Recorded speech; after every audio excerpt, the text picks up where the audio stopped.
Oke, udah dulu ya, udah malam, Oke, dadah. dadah. Sehat-sehat ya semuanya. Stay safe. Dadah, see you. Juga, see Dadah. you.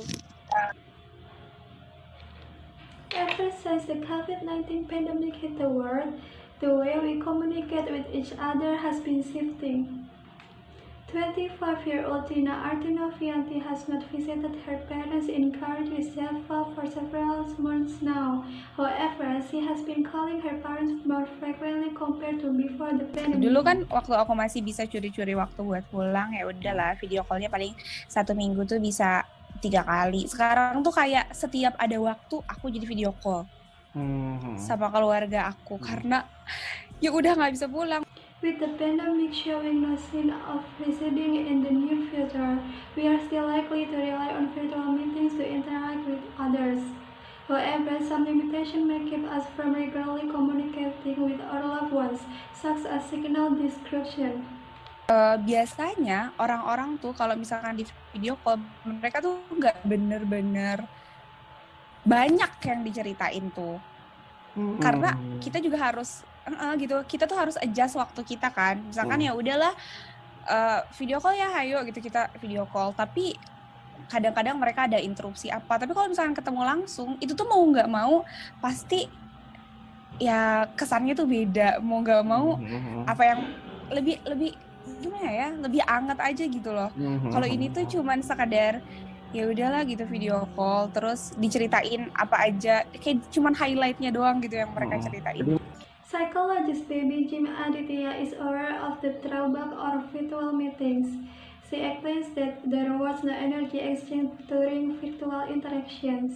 Karena dalam pertemuan virtual memang emosi berupa ekspresi terlihat, tapi rasanya kurang gitu ya. Dan dalam komunikasi kan kita tahu bahwa komunikasi itu bukan hanya verbal atau kata-kata. Non-verbal communications,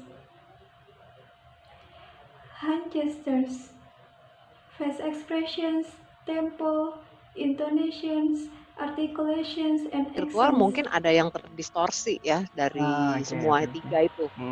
Mungkin karena jarak ya, karena mungkin jaringan tidak begitu sempurna sehingga ekspresi itu tidak seluruhnya tertangkap misalnya, atau gesture nggak seluruhnya kelihatan kan. Virtual interaction might cause people to feel more lonely, but Baby said, so different from face-to-face interactions, where we can feel lonely to despite being in the middle of crowd. Kita kumpul-kumpul sama teman kita di warung kopi, berenam, berdelapan, bersepuluh, tapi masing-masing sibuk sama handphonenya masing-masing. Kita sibuk sama yang jauh, instead of sibuk sama yang deket kita. Mbok bertegur sapa, lu tadi gimana? Gimana kerjaan lu? Gimana ini itu? Enggak tuh. So, kenapa kita mesti ketemu secara fisik dong? Capek-capek, macet-macet ya, kalau menurut Mbak Baby. Dan actually, at the end kita merasa we are so lonely gitu, lonely in the crowd. COVID-19 has only shifted ways of communicating but also our daily habits. Before the pandemic, Dea was a frequent coffee shop visitor. Persis di sebelah Plaza Senayan, jadi sebenarnya hampir tiap hari nongkrong.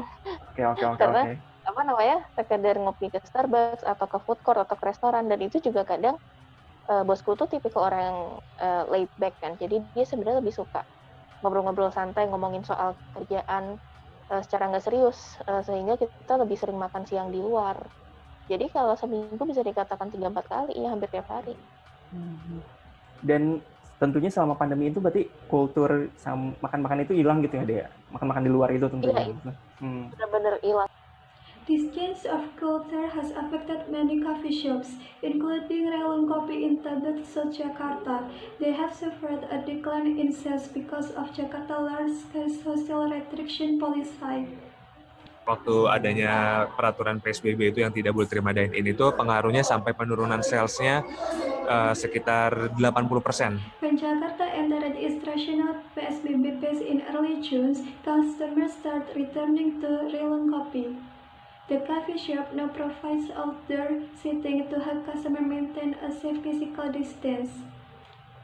Kita tahu kan dengan adanya COVID ini lebih baik berinteraksi itu di ruangan terbuka. Nah, jadi kita kita juga rajin untuk promo kalau selain kita menerapkan protokol kesehatan, kita juga beberapa foto video kita unggah di media sosial Rulung Kopi. Kalau ini loh beberapa spot di Rulung Kopi yang banyak sirkulasi udaranya, yang banyak ruangan terbukanya, dan ruangannya spesies juga di indoor. Kita kasih lihat foto atau apa yang berjarak, jadi orang mudah-mudahan merasa nyaman, tidak takut untuk datang ke Rulung Kopi, dan kita mastiin orang yang di Rulung Kopi itu harus memakai masker, kita pengecekan suhu tubuh, sanitizer.